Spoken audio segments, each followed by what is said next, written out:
Friends, it may be recalled in part 1 of Search and Seizure, I had mentioned the provisions of 101 of Customs Act 1962 being neutral in character, as it can be put into operation in both customs and non-customs area.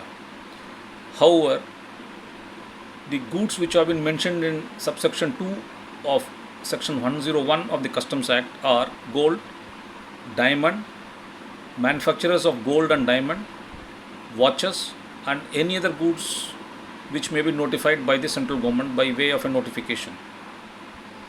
The documents relating to these can also be taken over by search of the person. However, it may be seen that the goods that are covered fall under the category of outright smuggling. The moot question is as to how to effect a search of a person who is in possession of parallel invoices, incrementing evidences in the shape of pen drives, electronic devices, mobile phones, etc., which contain these parallel invoices for imports effected through seaports or ICDs in a non-customs area, particularly in a residence or in a godown premises of the person. On a plain reading of the provisions of Customs Act, many of us would return a reading that there is no explicit provision under the Customs Act for effecting a search of a person in a non-custom area. This takes me to the provisions of section 105 of the Customs Act 1962, which authorizes the officer mentioned therein under a search authorization issued by the competent authority to conduct the search of the residential premises, godown premises, office premises, as the case may be. Subsection 2 of section 105 states that provisions of CRPC 1898 shall apply, subject to the modification that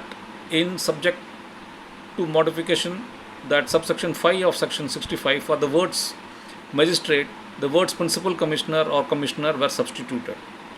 The CRPC 1898 stands repealed and is no more in operation. However, the same finds mentioned in the Customs Act 1962 and requires an amendment.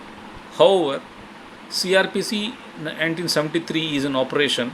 Section 165 of CRPC 1898 is perimeteria to provisions of section 165 of CRPC 1973.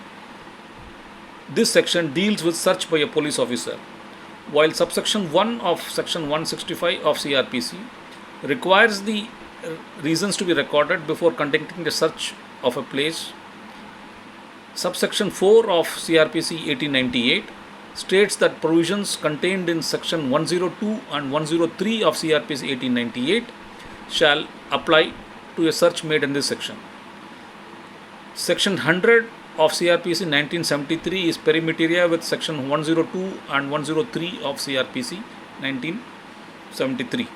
Subsection 3 of section 102 of CRPC 1898, which is perimeteria with section 100 of CRPC 1973, states that any person in or about such a place is reasonably suspected of concealing about his person any article for which search should be made. Such person may be searched. If such person is a woman, the search shall be made by another woman with stricter regard to decency. So, in order to search a person in a non-custom area, the provisions of subsection 3 of 100 of CRPC 1973 can be put into use.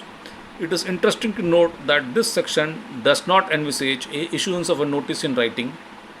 However, keeping in view the facts and circumstances of the case, a decision has to be taken on the spot by the officer concerned. However, it is always advisable to issue a notice under 105(2) of the Customs Act, read with provisions of 165 of CRPC 1898/CRPC 1973 and subsection 3 of 102 of CRPC/subsection 3 of section 100 of CRPC 1973. Thank you.